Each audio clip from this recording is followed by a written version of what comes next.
Good afternoon, everyone. I'm Blair Miller with your noon news rundown. Here's what's trending right now on Boston25news.com. We start with breaking news in Brockton, where emergency crews treated several students who were accidentally sprayed with pepper spray and got sick. School officials told the Brockton Enterprise that the pepper spray was discharged inside the New Heights Charter School this morning. The odor was making some of the students sick. Fire officials treated at least 5 students and are ventilating the second floor of that building. More breaking news now in Norwood, where police are investigating a possible attempted child abduction.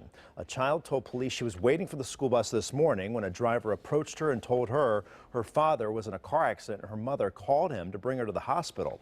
The child thought that did not sound right, so she ran to a friend's house. Police are now looking for a man who's described as tanned with a close cropped beard and in his 30s. He was driving a white or silver SUV. Attendance is light today at Durfee High School in Fall River after a threat on social media. The superintendent says an anonymous user posted the threat last night on Snapchat. It warned people not to go to Durfee today, threatening Florida Part 2.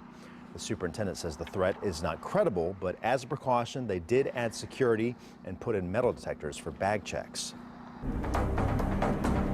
That threat referencing the tragedy in Parkland, Florida, where a gunman opened fire on Wednesday. Today, a memorial service and funeral will be held for Alyssa Ahadef, one of the 17 victims.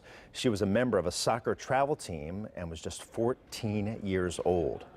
All those victims have now been identified, including a geography teacher, Scott Beagle, who unlocked his classroom to give students a place to hide. He was hit by a bullet while the door was closing right behind him. Also trending right now, a woman charged in what police think could be a deadly road rage case is being held without bail. Lowell investigators arrested 20-year-old Gracella Paulino this morning. Police say she was driving yesterday when she got into some sort of argument with 2 people in another car near the train terminal. Police believe she followed them and shot the driver, Mark Devo, once in the chest. After the shooting, Devo drove a short distance before crashing his car near the YMCA. He later died at the hospital. Paulino is charged with murder and was arraigned in the past hour. Police say a body that was found burning off the highway in Chelsea may be the result of some sort of accident.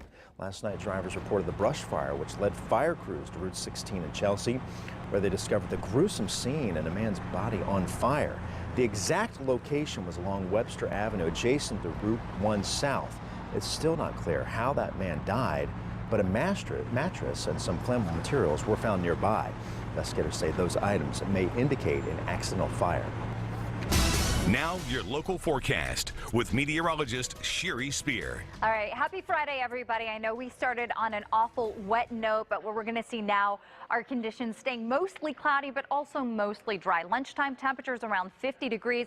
We should lose a couple degrees as we drift through the afternoon, so kids coming home from school about 48. There might be a quick isolated shower that rolls through this afternoon into the evening commute, but I think most of us will be dry. That's something Chief Meteorologist Kevin Lemanowitz will have an eye on. 44 degrees back at about 6 o'clock this afternoon. So afternoon highs are actually going to be teetering on either side of about 50 degrees under those mostly cloudy skies.